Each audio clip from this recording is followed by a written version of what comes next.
Congress members, Mia Love, who's now a CNN political commentator, and Joe Walsh, host of the podcast White Flag with Joe Walsh. Congresswoman Love, Jim Jordan, clearly relevant to the January 6th investigation. He was speaking to the former president at the time, on the day apparently, but without any details. He hasn't said when or how often. Does it surprise you at all that a former sitting congressman is basically blowing off a congressional committee? Well, it's really interesting to me that the committee decided to summon him and not subpoena him, which is a big difference. And in my experience, members of Congress give each other a little bit of grace period, which is a little bit of grace when it comes to hearings, because they respect them as former members of Congress. So I think it's really interesting that they actually summoned and not subpoenaed him. And I think that also Jim Jordan is probably looking and saying, hey, I was on the list to begin with. They didn't use me then. They probably don't need me now. I think that he should go. But my guess is this is the dynamic that's playing out in Washington. Yeah, I mean, Congressman Walsh, you also served in the House with Jim Jordan. You said you used to be good friends. What do you think his end game is here? I mean, politically, I understand why he wouldn't do it. It certainly plays to the people who support him, I assume. Anderson, this is what's so sad about this Republican Party. Jim Jordan, who I do know well, can't testify in front of this committee because if he testified under oath, he'd have to tell the truth. And if Jim Jordan told the truth about that day, his career as a Republican would be over because he'd have to say that he communicated with the president and Donald Trump incited the insurrection and they tried to get the president to act and he wouldn't act. That's the truth. And Jim Jordan knows all of that. But Anderson, if he said that, the average Republican voter out there would be done with Jim Jordan. I mean, that's where the Republican Party is today. You simply can't tell the truth.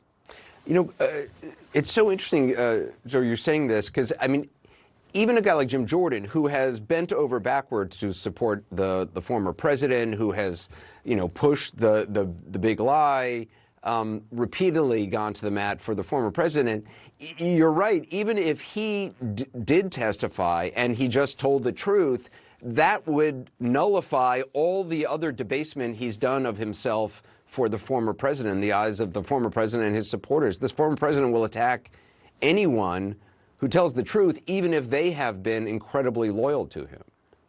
Anderson, I'm not the only one to say this. The Republican Party is a cult.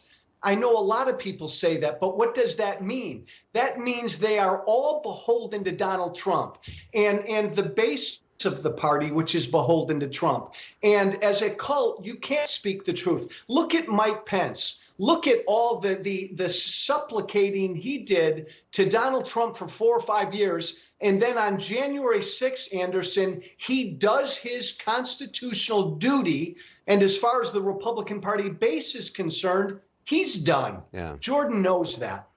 Congressman Love, I mean, the fact that Congressman Jordan could become chairman of the Judiciary Committee if Republicans take the House this year, it's so fascinating when you look back at his performance during the Benghazi hearings.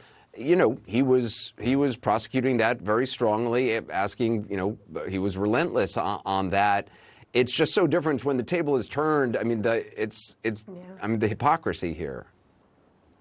Yeah, and I think that that's what's really difficult for Representative Jim Jordan, because if he does, I do agree that if he does take the stand, it will put him, I shouldn't say take the stand, but actually appear before the committee. It would really put him in a difficult situation because he will have to tell the truth and talk about everything that he knows, what happened on January 6th. But I do disagree with the cult statement. I'm still a member of the Republican Party. I'm not abdicating my position. As a matter of fact, if you look at the former president's numbers and the support that he has, it's actually going down. And I'm pleased with that, because campaigns really aren't about what happened yesterday. They're not about what happens today. It's about what is next. And I think the American people are looking for leaders that are going to say, I want you to prevent this from happening again. Right, but the former president is still the standard bearer of the Republican Party. I mean, obviously, you are part of the Republican Party that not mine. has principles and